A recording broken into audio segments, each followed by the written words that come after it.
తాకట్టులో ఉన్న బంగారాన్ని విడిపించి ఆ రోజున్న మార్కెట్ ధర కట్టి మిగిలిన డబ్బును మీకు అందిస్తుంది కొమ్మూరి గోల్డ్. నమస్తే, నేను ముఖేష్. ముఖ్యంగా కర్నూలు జిల్లాలో రావి చెట్టు కన్ను తెరిచిందని చెప్పేసి సోషల్ మీడియాలో వైరల్ అవుతుంది. నిజంగా అక్కడికి జనాలు కూడా కొంతమంది క్యూ లైన్లు కడుతున్నారని చెప్పేసి కూడా విశ్వసనీయ వర్గాల సమాచారం. ప్రకృతి ఇచ్చిన సంకేతం అనుకోవాలా, లేకపోతే ఇంకేదన్నా జరగబోతుంది అనుకోవాలా? వీరబ్రహ్మం గారు గతంలో ఎన్నో చెప్పారు, దాంట్లో భాగమే ఇదని కూడా కొంతమంది చెప్తున్నారు. ఏంటి అసలు ఈ రావి చెట్టు కన్ని తెరవడం వెనుక ఏదైనా ప్రళయం రాబోతుందా, ఏదన్నా విధ్వంసం జరగబోతుందా, జరగరాని నష్టం జరగబోతుందా, లేదా ఇది మంచి సంకేతంగా తీసుకోవచ్చా అనేది మనం ఈరోజు ప్రముఖ ఆధ్యాత్మికవేత్త and professor and doctor Mullapudi Satyanarayana Murthy గారు ఉన్నారు. సో ఆయన అడిగి మనం తెలుసుకుందాం ఏం జరగబోతుంది అనేది. నమస్కారం సత్యనారాయణమూర్తి గారు. నమస్కారం ముఖేష్ అంబానీ గారు.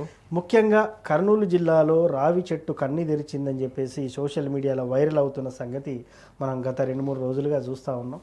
అసలు ఏం జరగబోతుంది అంటే ప్రకృతి ఇచ్చే సంకేతం అనుకోవచ్చా, విధ్వంసం జరగబోతుందా, లేదు ఇది నార్మల్ అని అనుకోవచ్చా? ఏం చెప్తారు మీరు? అసలు విధ్వంసము ఎప్పుడూ జరగదు.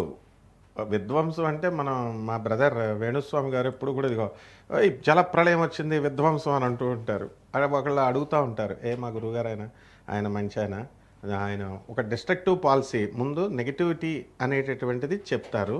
జాతకంలో నెగిటివ్ ఉంటే చెప్పొచ్చు, కానీ ఊరికనే ఆ డిస్ట్రక్టివ్ అనగానే ఆయన గుర్తొచ్చేస్తారు. పాజిటివ్ అనగానే మనం గుర్తు రావాలి ముఖేష్. డిస్ట్రక్షన్ ఎప్పుడూ చేయదు ప్రకృతి. ఇక్కడ రావి చెట్టు అనేటటువంటిది అశ్వత్థ చెట్టు అంటాం. దాంట్లో శ్రీమన్నారాయణమూర్తిగా ఉంటాడు, మహాలక్ష్మి తల్లి ఇద్దరు కూడా. అయితే ఈ మొదల్లో అందువల్లనే మనము దోషాలు పోవాలంటే రావి చెట్టుకి పెంచమంటాము, నీళ్లు పోయమంటాము, ప్రదక్షిణలు చేయమంటాము. కర్నూలు జిల్లా 1 టౌన్లో ఒక రావి చెట్టు ఉంది. ఆ రావి చెట్టుకి సడన్గా 2 కళ్ళు వచ్చినాయి అని నేను చెప్తే, రావి చెట్టుకి కళ్ళు ఏమిట్రా నాయన, కళ్ళు రావడం ఏంట్రా నాయన అని కామెంట్ పెడతారు జనం. కానీ వాస్తవం ఏంటంటే కన్ను షేపుల్లో ఇలా వచ్చినాయి అనమాట. ఈ 2 షేపులు, ఒకటి నెగిటివిటీ, ఇంకొకటి పాజిటివిటీ, 2 కళ్ళు మనకి ఇచ్చినటువంటివి. సో ఈ కళ్ళ వల్ల ఏమైందంటే మనకి చూడండి, ఒక్కొక్క కాయ బొప్పాసికాయ వినాయకుడిలా ఉంది అని జనాలు వెళ్తూ ఉంటారు. వాడు ఆంజనేయ స్వామిలా కనబడుతుంది అని చెప్పేసి జనాలు జీన్స్ ప్రాబ్లం వల్ల కాయలు అలా తయారవుతాయి అన్నమాట. అయితే మనలో వినాయకుడు మీద అపారమైనటువంటి భక్తి ఉంది కాబట్టి మనం ఏం చేస్తాం, వినాయకుడు లాగా అందులో చూసుకుంటాం. తప్పేం లేదు, ఎవరికి నష్టం లేదు. కాబట్టి ఇది జన్యు ప్రాబ్లము అంటాము.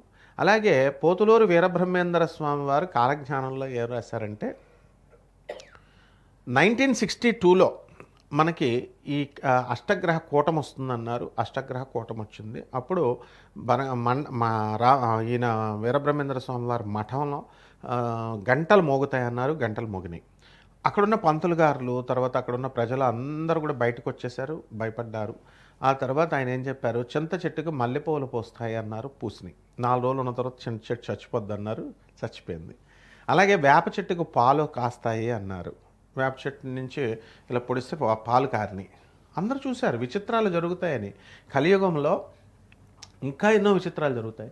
విడోని ఇంట్లో నుంచి బయటికి రానటువంటి కాలంలో విధవలు పరిపాలిస్తారు అన్నారు. ఇందిరాగాంధీ పరిపాలించింది. ముఖానికి రంగేసుకున్నటువంటి వాళ్ళంతా కూడా పరిపాలిస్తారన్నారు. టీవీ యాంకర్గా పనిచేసిన స్మృతి ఇరానీ మినిస్టర్ అయింది, హెచ్ఆర్డి మినిస్టర్ అయింది. నువ్వు కూడా ట్రై చేయొచ్చు ముఖేష్, ముఖానికి రంగేసిన యాంకర్లు అందరూ అవుతారన్నారు.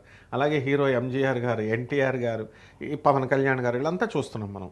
అలాగే విమానాలు, ఆకాశంలో పక్షులు రాలుతాయి అన్నారు. అసలు విమానాలు తయారు చేయడమే ఎంత అద్భుతం చూడు. ఆ తర్వాత అవన్నీ క్రాష్ అవుతాయి అన్నారు. ఇలా రకరకాలు చెప్పారు. బ్రహ్మం గారు చెప్పిన ప్రతిదీ కాలజ్ఞానం జరిగింది. అంటే ఒకళ్ళు ఏమంటారు, ఇప్పుడు ఈ వేప చెట్టు కళ్ళు వచ్చినట్టు వీరబ్రహ్మేంద్ర స్వామి కాలజ్ఞానం గురించి నీకేం తెలియదురా బాబు అంటారు. కాబట్టి మన కాలజ్ఞానం చెప్తున్నాం, ఏదో గౌరవార్థం మనం చెప్తాం. వీరబ్రహ్మేంద్ర స్వామి మన గురువుగారు, చాగంటి గారు మా గురువుగారు అని. మామూలు వీళ్ళంతా కూడా యాక్సెప్ట్ చేయలేనటువంటి ప్రజలు ఉన్నప్పుడు ముల్లపూడి కాలజ్ఞానం అయ్యా మేమే చెప్తున్నాం ఏంటి.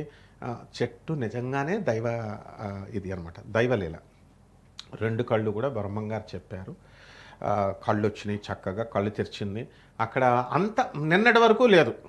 మరి అలా చూస్తే కనుక నువ్వు బొమ్మలో కూడా సేమ్ కళ్ళలాగే మన గుడ్లలాగే కనబడి చూస్తుంది. అది కన్ను రెప్ప ఇలా వేయడము ఇలాంటివన్నీ కూడా జరుగుతుంటే కర్నూలు 1 టౌన్ వాళ్ళందరూ వెళ్ళి చూస్తున్నారు. బోల్డ్ అన్ని లైన్లలో వెళ్తున్నారు జనం. సో అక్కడే హల్సూర్ అని బెంగళూరులో కూడా మాకు కూడా వచ్చింది వినాయకుడి టెంపుల్లో అని ఒక ఆయన మెసేజ్ చేశాడు. ఈ రకంగా ఇదంతా కూడా దైవ లీల నాయన. సాక్షాత్తు అంటే సైంటిఫిక్గా మనం చెప్పాలంటే జన్యు ప్రాబ్లము అంటాము. మనకు పుట్టుమచ్చలు ఎలా వస్తాయి అట్లాగే మధ్యలో కూడా వస్తాయి, మా పుట్టుమచ్చలు పోతాయి. ఆ విధంగా చెట్టు కూడా ఆత్మ ఉంటుంది. దానికి కూడా సర్ జగదీష్ చంద్రబోస్ గారు చెప్పారు. ఆ చెట్టు మన యొక్క కష్టాల్లో మనం ఉన్నప్పుడు ఎవరికైనా మనుషులకు చెప్పుకుంటే వాళ్ళు బ్లాక్మెయిల్ చేస్తారు మనల్ని, కానీ చెట్టుకు చెప్పుకుంటే ఆ చెట్టు చల్లని గాలిని ఇస్తుంది మనకి.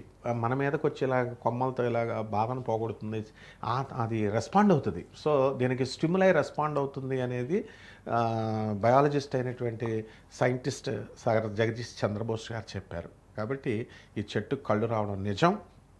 భక్తులందరూ వెళ్తున్నారు. మరి సైన్స్తో దీనికి సైంటిఫిక్గా జన్యు ప్రాబ్లం అని చెప్పినా కూడా మనం ఆచారాలకి, వ్యవహారాలకి, సాంప్రదాయాలకి ఎక్కువ పీట వేస్తాం భారతదేశం. రావి చెట్టుకి ప్రదక్షిణాలు చేసుకోవడము, రావి చెట్టు చుట్టూ వెళ్ళడం వల్ల శని దోషాలు పోతాయి. అర్ధాష్టమ శని, అష్టమ శని, తర్వాత ఏలినాటి శని జరుగుతున్నప్పుడు అటువంటి రావి చెట్టు ప్రదక్షిణాలు చేసుకోవడం కానీ, రావి చెట్టుని చూడడం కానీ ఇది చాలా గొప్పది. ఇప్పుడు ఉదాహరణకి ఉత్తప్పుడే ఏనుగుని మనం ఆవుని ప్రదక్షిణం చేసామనుకో, భూ ప్రదక్షిణం చేసినంత గొప్ప అంటాము, పుణ్యం అంటాము.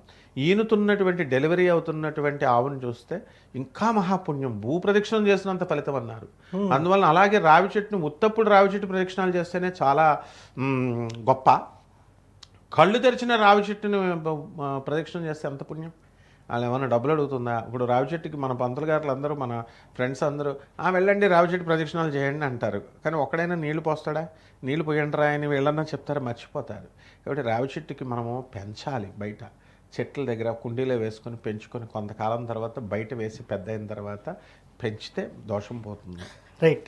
ఒకటి సత్యనారాయణ మూర్తి గారు, ముఖ్యంగా ఇది ఒక ప్రకృతి ఇచ్చే సంకేతమని, విపత్తులు జరగబోతున్నాయని చెప్తున్నారు.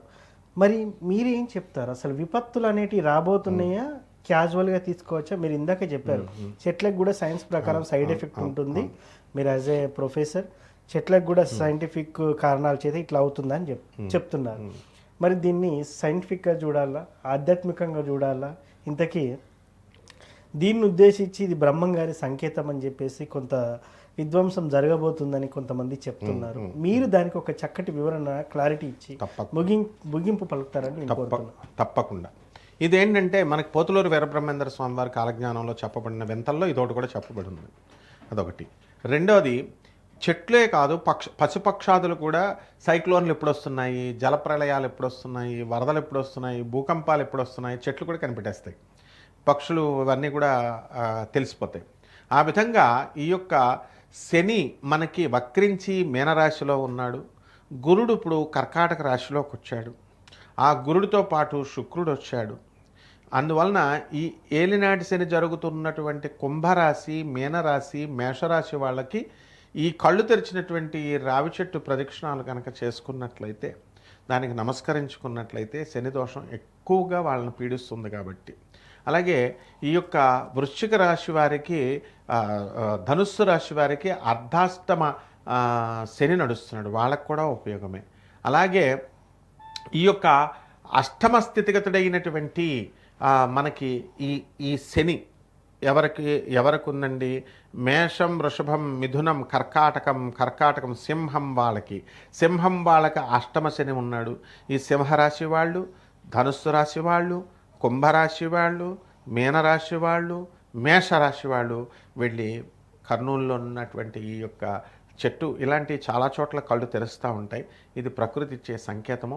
వాళ్ళ యొక్క శని దోషాలు అనేటటువంటివి పోతాయి. మీరు అన్నట్టుగా ప్రకృతిలో ఇప్పుడు అన్నీ విపరీతాలే జరుగుతాయి.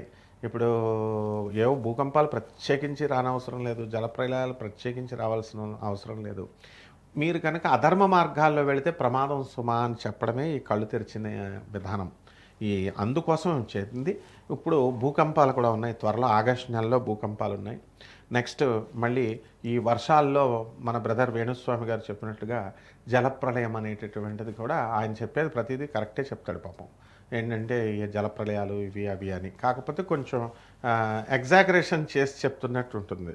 బోల్డ్గా చెప్పే ఏకైక జ్యోతిష్కుడు అతను ఒక్కడే. ఓపెన్గా దమ్ముంటే చెప్పేస్తాడు. ఎవరైనా మందు పెట్టు, మటన్ పెట్టు, మందు బాటలు పెట్టు అని ఏమైనా చెప్పే దమ్ము ఎవరికైనా ఉందా? అయితే ఆయన చెప్పినా సమాజం అనుకరిస్తుంది కాబట్టి ఆయన చూసి మళ్ళీ 10 మంది వస్తారని మనం అలా చెప్పకూడదు అంటాము. సో వేణుస్వామి గారు చెప్పినట్టుగా జలప్రళయానికి, ఆ తర్వాత ఈ యొక్క ప్రకృతి భూకంపాలకి ఆయన ఏమేమైతే చెప్పారో వాటికి సంకేతమే ఈ రావి చెట్టు కళ్ళు తెరవడం అనమాట. చాలా చక్కగా చెప్పున్నారు. ఆగస్టులో భూకంపం రాబోతుందని, నెక్స్ట్ జలప్రలయాలు రాబోతున్నాయని. ఏది ఏమైనప్పటికీ కూడా అట్లాంటి విపత్తులు రావడం అనేది కూడా మానవాళికి ప్రమాదమే. ఎందుకంటే ఎంతో ప్రాణ నష్టం జరుగుతుంది, ఆర్థిక నష్టం జరుగుతుంది. కొన్ని సందర్భాల్లో తినడానికి తిండి కూడా దొరకనటువంటి పరిస్థితి కూడా ఏర్పడుతుంది. ఆ భగవంతుడిని మనం ఈ వేదికగా వేడుకుందాం. అట్లాంటి విపత్తులు రావడం వల్ల ఎంతోమందికి చాలా అనేక సమస్యలు క్రియేట్ అవుతాయి. అట్లాంటి బారి నుండి కాపాడాలని ధర్మ మార్గంలో వీళ్ళు ప్రవర్తిస్తే విరుగుడు. ఎస్, అందువలన మా గురుగారు భారతీ తీర్థ స్వామి వారి శృంగేరి జగద్గురులు ఎప్పుడు చెప్పినా ధర్మంగా ఉండండి, ధర్మంగా ఉండండి, ధర్మంగా ఉండండి. వీలున్నంత వరకు ధర్మంగా ఉంటే సరిపోతుంది. ధన్యవాదాలు గురువుగారు. ధన్యవాదాలండి ముఖేష్ గారు.